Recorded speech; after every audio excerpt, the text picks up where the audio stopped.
Esta presentación se llama, bueno, los problemas insalvables del sistema monetario. Básicamente, ¿por qué? Porque podríamos ajustar algunos parámetros dentro del sistema. Mucha gente piensa que hay problemas en la sociedad y en la distribución económica porque hay gente mala o porque hay variables que no se están tocando eficientemente y que si uno las ajustara, entonces todo andaría bien. Pero hay algunos aspectos centrales del sistema que no se pueden arreglar y por eso son insalvables. Entonces, comencemos con esto. Definamos qué es un sistema monetario. Concretamente es cualquier sistema que utilice moneda, o sea, dinero como medio de intercambio, ya sea trueque, ya sea dinero físico, billetes, monedas, etcétera, o transacciones bancarias. Es un sistema monetario. ¿A qué me refiero con esto? A que no estamos hablando únicamente del capitalismo. Hoy en día, cualquier movimiento social y económico se está basando en la idea de la síntesis neoclásica. Siempre estamos hablando de los mecanismos de precios, del comercio básicamente, y se proponen distintas alternativas de administración del comercio, ya sea más centralizado a través del Estado o liberando un poco a las fuerzas, entre comillas, del mercado, y ahora vamos a hablar un poco de eso. Entonces, hablemos de los problemas insalvables del sistema monetario. Cualquier sistema que sea monetario va a encarar de alguna manera estos problemas que vamos a tratar. En este caso también, hablemos de un modelo. Concretamente, un modelo es una abstracción de la realidad. Yo ahora voy a estar hablando de un modelo que tengo en mi mente cuando me refiero a sistema monetario y vamos a ponernos un poquito de acuerdo para que todos tengamos la misma idea concreta en la mente. Pero es una simplificación de la misma. O sea, hay cuestiones que no voy a poder abarcar por cuestiones de tiempo, o principalmente de tiempo más que de profundidad, pero no podemos ver todo. Vamos a hacer algunas simplificaciones y vamos a dejar bien claras cuáles son. En este caso yo me refería a los parámetros del sistema. O sea, podríamos pensar que si ajustásemos ciertos parámetros del capitalismo, llámese las tasas de interés, llámese bajamos la inflación, disminuimos el desempleo, etcétera, todo va a andar bien. O va a andar muchísimo mejor con un nivel de pobreza, con un nivel de empleabilidad razonable. Pero hay veces que, lamentablemente, las consolas se prenden fuego y no importa que tanto movamos los parámetros, hay que comprar una consola nueva o diseñar un nuevo sistema de control. Entonces, hablemos de este modelo un poco. ¿Qué partes componen el modelo? Yo les salgo con que hay entidades, ¿sí? Que ahora vamos a ver un poquito más en detalle qué son. Hay un contexto en el cual esas entidades se mueven y hay algunos mecanismos de operación concretos que hacen al funcionamiento del sistema.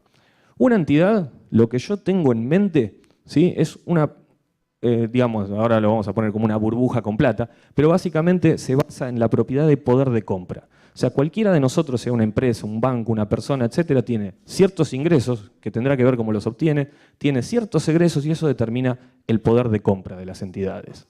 ¿Sí? La capacidad que tienen las entidades de consumir, ¿sí? En el sistema, es decir, en función de la diferencia de sus egresos y sus ingresos, lo llamamos poder de compra. Y es un ámbito central, porque a través de esta propiedad es que accedemos o no a los bienes y servicios que necesitamos. ¿Sí?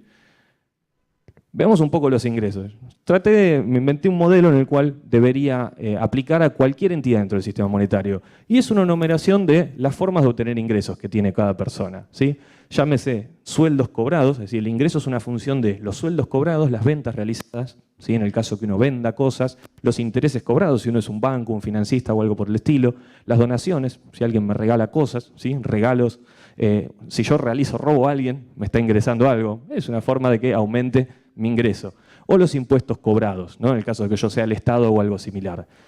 ¿Por qué es útil esto? Porque analizando estas variables, yo puedo determinar que, por ejemplo, si soy un banco, voy a tener intereses cobrados, ¿sí? Pero no voy a cobrar un sueldo. Entonces, en función de cómo se estén determinando estas variables, sabemos que representan, por lo menos a la enorme mayoría de las entidades que circulan por el sistema monetario. En el caso de los egresos, similar, los sueldos que uno paga, las compras que uno realiza, de esa manera uno está teniendo un egreso y disminuyendo su poder de compra, los intereses que pago, donaciones realizadas, si me roban, ¿sí? Salgo a la calle y me quedo sin cosa, no puedo pasar las presentaciones, pero bueno, es un egreso, tendré que salir a comprar otro. Y los impuestos que pago. Con esas dos cosas, o sea, esto es lo que yo tengo en mente cuando hablo de una entidad en el sistema monetario. Una burbuja con plata, ¿sí? Que en función de estos ingresos y egresos puede salir a adquirir bienes y servicios. Vemos un poco el contexto. O sea, estas entidades que describimos aproximadamente se mueven dentro de un cierto contexto definido por las empresas, los partidos políticos, las ONGs, los bancos, la tasa de interés, el nivel de inflación, etc. El contexto es central para entender cómo se comportan esas entidades dentro del sistema monetario. Particularmente, finalmente analizando el impacto que tiene sobre sus ingresos, egresos y por ende su poder de compra. Es decir, para el sistema monetario somos una burbuja con plata que se mueve por más o menos esta jungla. Entonces, hablando de los mecanismos del sistema monetario, cualquier sistema económico necesita cierto mecanismo de regulación. En el caso del sistema monetario es el sistema de oferta-demanda.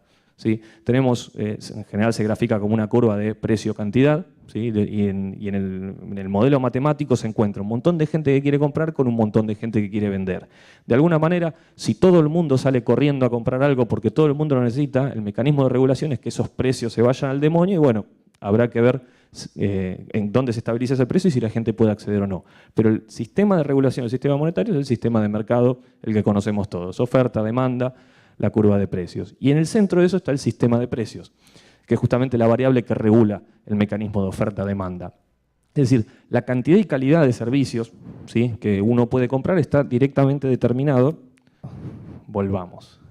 está directamente determinado por el sistema de precios, ¿no? Donde los precios o el nivel de precios en general depende de los costos, las tasas de interés, la oportunidad, la expectativa, etc. ¿Sí? Y el mecanismo de precios es el que determina de alguna manera a qué cosas puede acceder uno o no. Y este es el sistema central que regula nuestro sistema económico.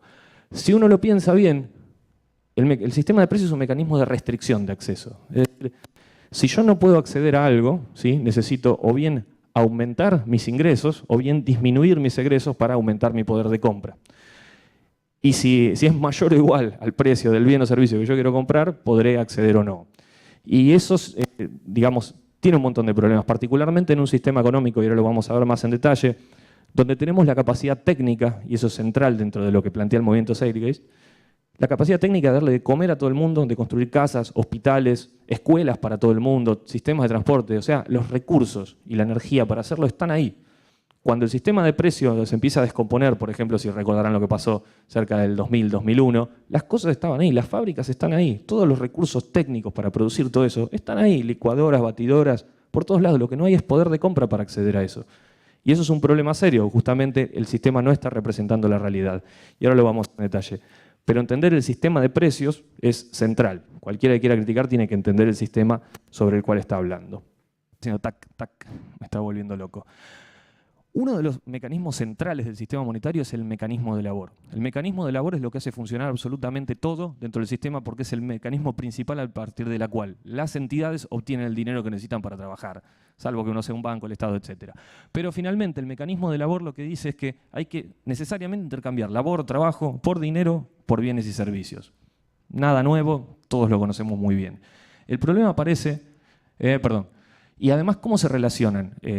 ¿Cómo obtienen dinero la gente? En general, aparece el mecanismo central del sistema, que es el mecanismo de empleador, empleado, consumidor. Es decir, independientemente de lo que uno haga, en general, o es un empleador y contrata empleados y les paga sueldo para que hagan trabajos para uno, y en la diferencia de operación entre lo que ingresa en esa empresa, yo tengo una rentabilidad. O bien soy un empleado, donde alguien me paga y con eso yo salgo a consumir. Al igual que el empresario, ambos son consumidores en el sistema. Está directamente relacionado con lo que es el mecanismo de consumo cíclico. ¿Por qué? El consumo necesita ser perpetuo. Y cuando cae el consumo, y estamos un poco en eso ahora en Argentina, cuando empieza a caer el consumo, el empleador no puede obtener ganancias para pagarle su sueldo a sus empleados y ninguno de los dos puede consumir. Por ende, el consumo necesita ser perpetuo para que el sistema se mantenga en funcionamiento. Si ese consumo cíclico se rompe, vemos lo que se llama una contracción económica, puede haber esta inflación o inflación. Empiezan a haber problemas porque la gente, como no obtiene dinero para pagarle el sueldo, empieza a subir los precios, la gente a su vez puede comprar menos. O sea, se empiezan a dar estos desequilibrios dentro de los mecanismos básicos del sistema monetario. Pero entender el consumo tiene que ser cíclico, es central. Pero hay un problema peor, que es lo que está generando el desempleo tecnológico. Si por alguna razón la gente no pudiera trabajar para obtener el dinero que necesita, para comprar los bienes que quiere o necesita, ¿a quién se lo venden las empresas? Por ejemplo, por la automatización industrial. O sea, a medida que salga más barato automatizar procesos que pagarle sueldos a los empleados, las empresas lo van a tener que hacer porque ni bien su competidor lo haga, le va a ganar en precio. Entonces el sistema completo se tracciona hacia la automatización de servicios en la producción. ¿Sí? A la automatización industrial. Y eso rompe el mecanismo central del sistema monetario. No hay solución. Directamente porque los mecanismos propios de mercado de intentar minimizar los egresos para aumentar la rentabilidad hacen que las empresas se vean obligadas a tratar de desplazar mano de obra. Y ahora vamos a analizarlo en detalle ha ocurrido durante toda la historia. ¿Por qué? Si uno lo ve a lo que fue en la historia, el 100% de la gente, o vamos a ponerle 98%, trabajaba en agricultura hasta la Revolución Industrial. A medida que se inventaron las tolvas, los tractores, los distintos mecanismos luego de la Revolución Industrial, la mayoría de la gente se desplazó a trabajar en las industrias para producir esas máquinas.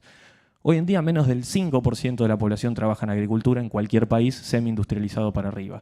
En la industria también, luego de que apareció la cibernetización, pues inicialmente la mecanización reemplazaba el músculo, ¿sí? La mano de obra humana, concretamente el músculo, por máquinas que tenían muchísima mayor capacidad, pero siempre necesitaban operarios.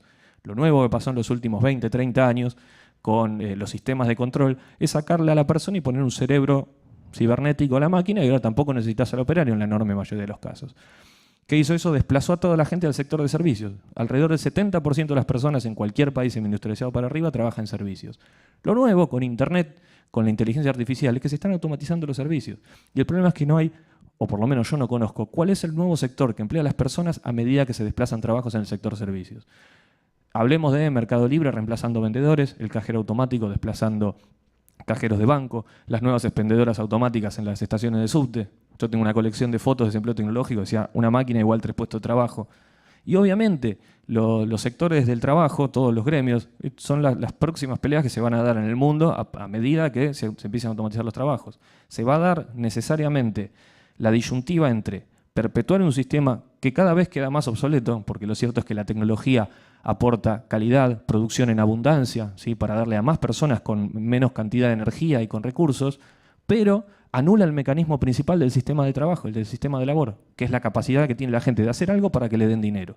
Cosas que nosotros en muchos casos vemos como una esclavitud paga.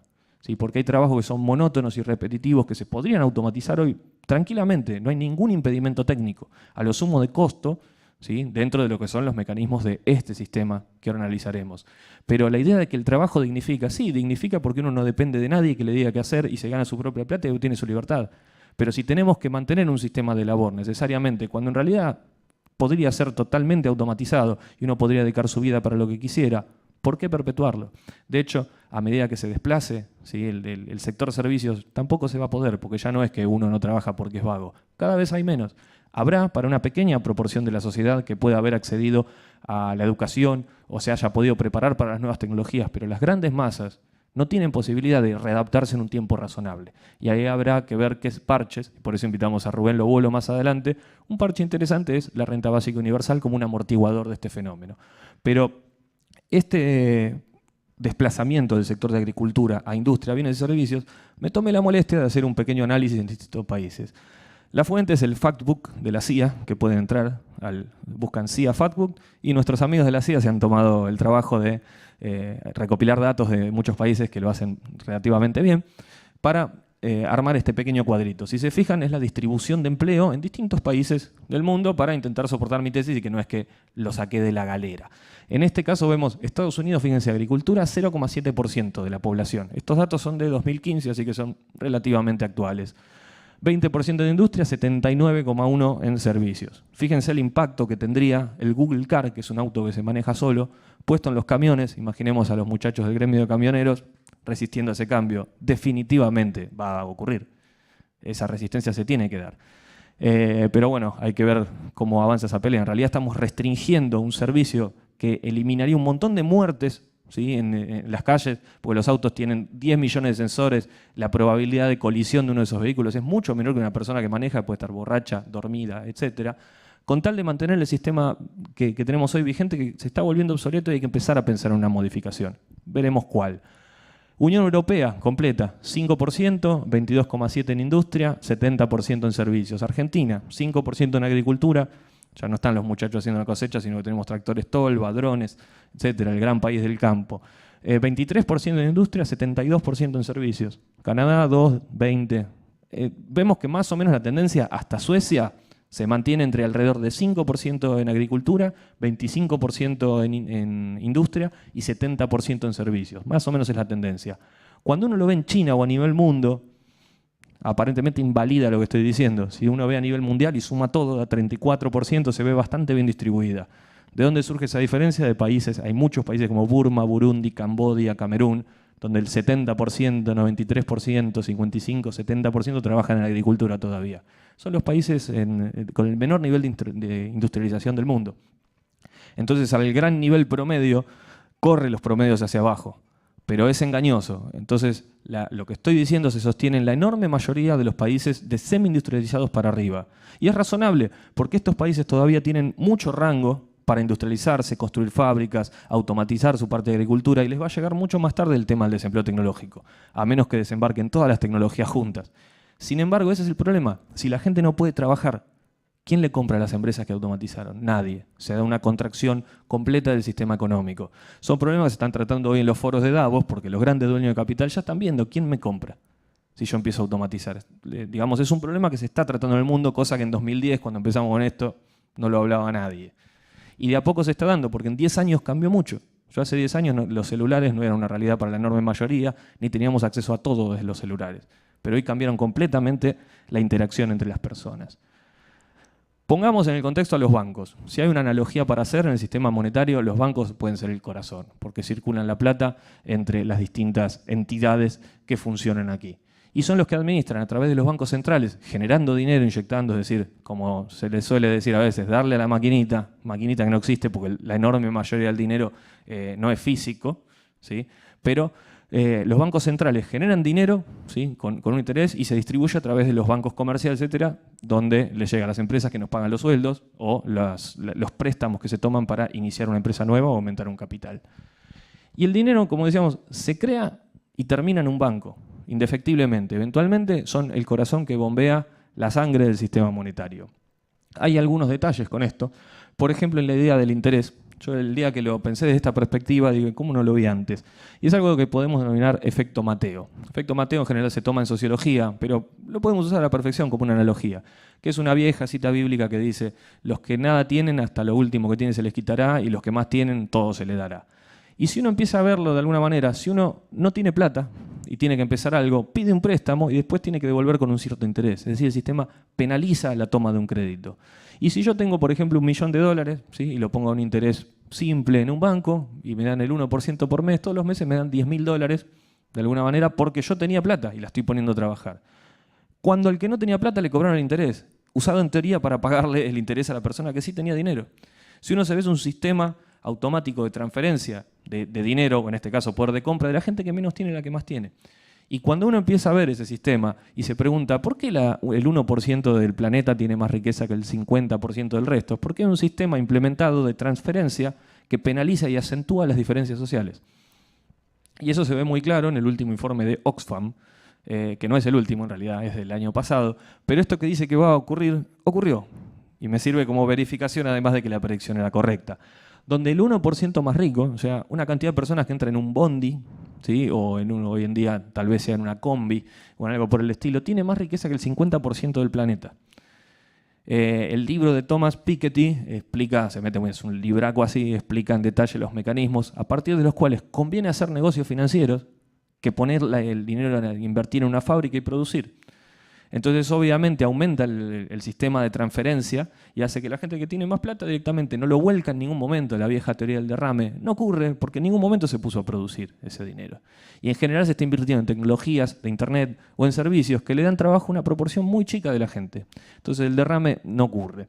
Si esto les parece lejano a nivel mundial, no hace demasiado, esta es una noticia del 2014, la fortuna de los 15 argentinos más ricos igual a las reservas del Banco Central. Tenía alrededor de 22.000 millones. El banco ahora tiene un poco más, pero tenía 25, una cosa por el estilo.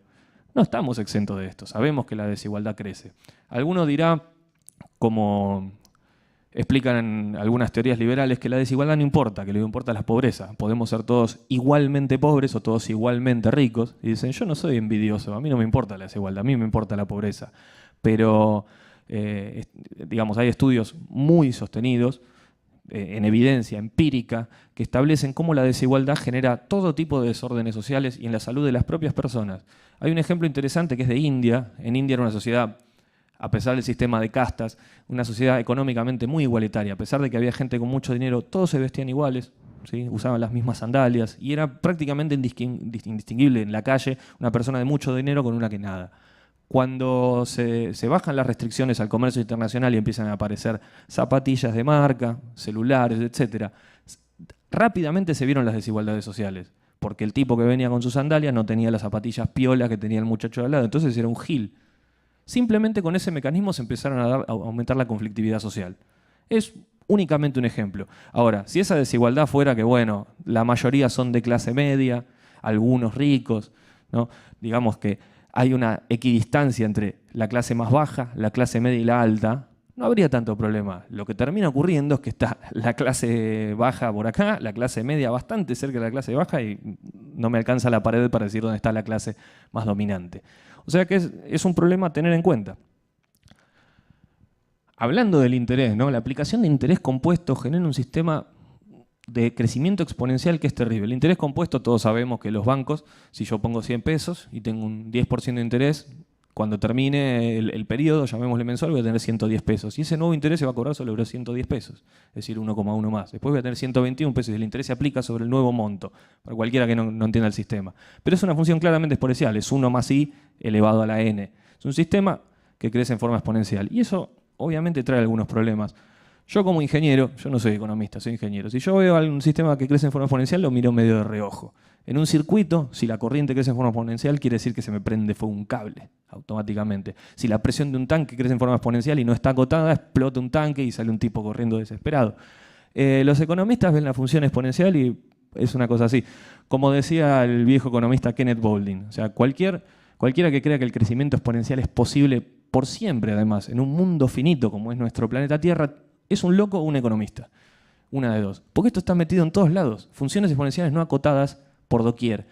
Para dar un ejemplo, existe lo que se llama la regla del 72. Para que tengan una idea, es una forma práctica, una regla de pulgar, para determinar en cuánto tiempo se duplica mi capital bajo un esquema de deuda exponencial. Y es agarrar el número 72, simplemente porque se parece a las curvas estas, y dividirla por la tasa de interés. ¿Sí? Entonces me da en cuánto tiempo se duplica.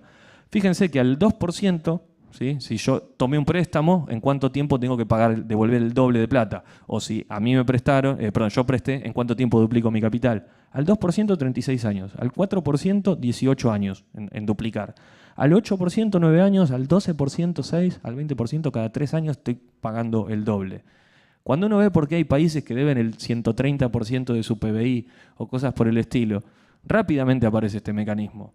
Porque son impagables. ¿Quién debe el 130% de su PBI? Y eso nos pasó no hace mucho con todo el revuelo de los fondos buitre, etc. 2001 también es una consecuencia de esto. La deuda no se paga y empieza a crecer en forma exponencial y eventualmente, ¿cómo hace uno? Empieza a pagar los intereses y en realidad el capital no lo paga nunca y los intereses crecen más rápido de lo que yo puedo generar nuevo dinero.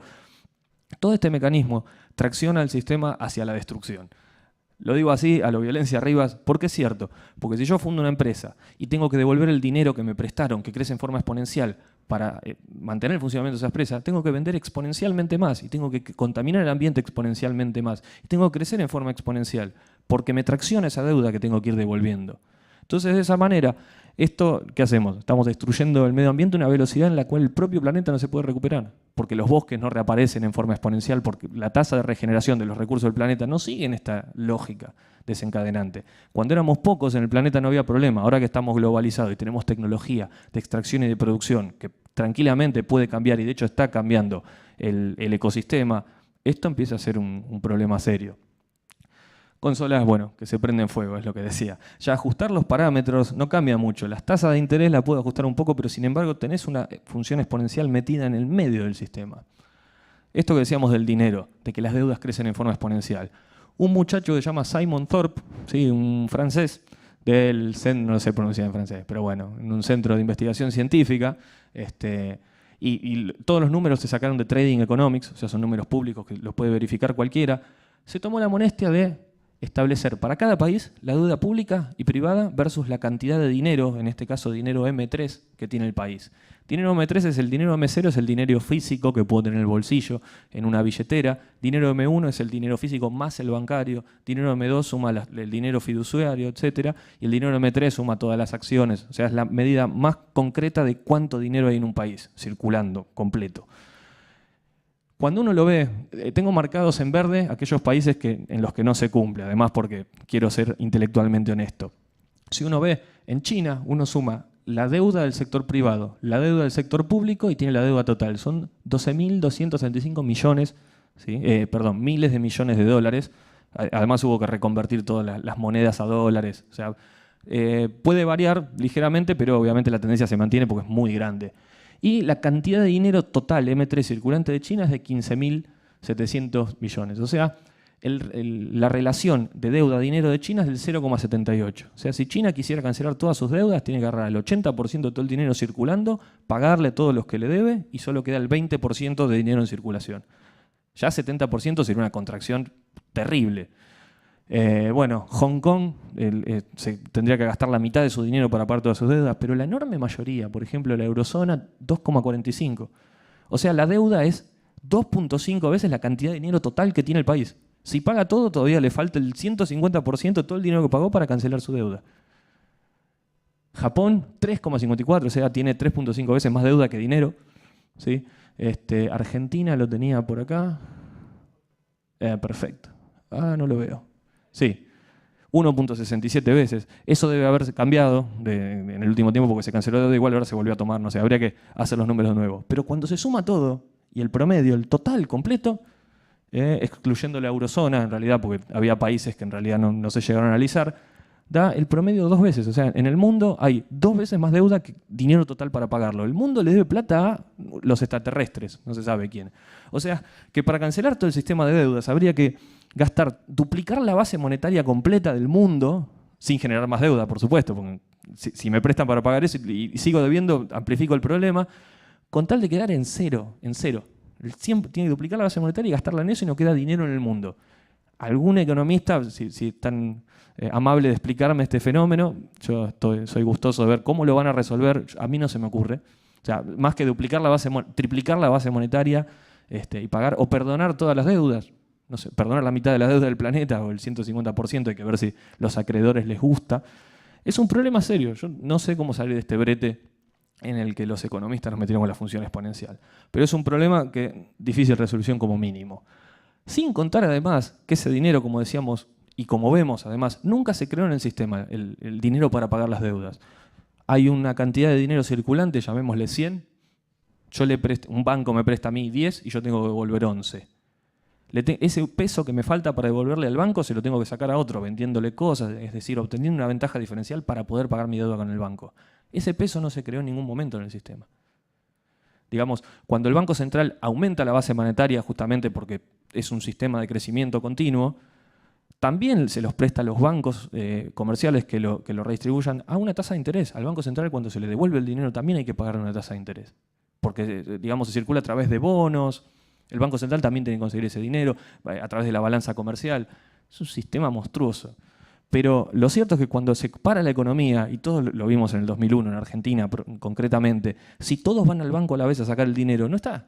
Los bancos usan el concepto de encaje bancario, que en Argentina, si mal no recuerdo, es del 20%, porque para el día a día no van todos a la vez a sacar el dinero del cajero. Pero con el 20% en promedio sirve para todas las transacciones del país. Cuando se para la música, y la analogía es el juego de las sillas, y todos se van a sentar, siempre unos cuantos, no sería uno, pero se quedan afuera. No pueden, y no es que hicieron las cosas mal, no está pensado en el sistema.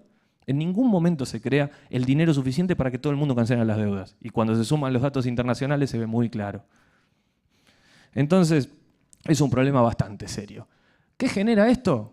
Polución por todos lados. Un sistema de crecimiento exponencial, donde no se pueden cancelar las deudas. O sea que el día que se para la silla se funde la mitad el 100% del planeta, perdón, a menos que se perdonen algunas deudas, generando todo tipo de problemas, donde algunos de esos problemas son los que acabamos de analizar.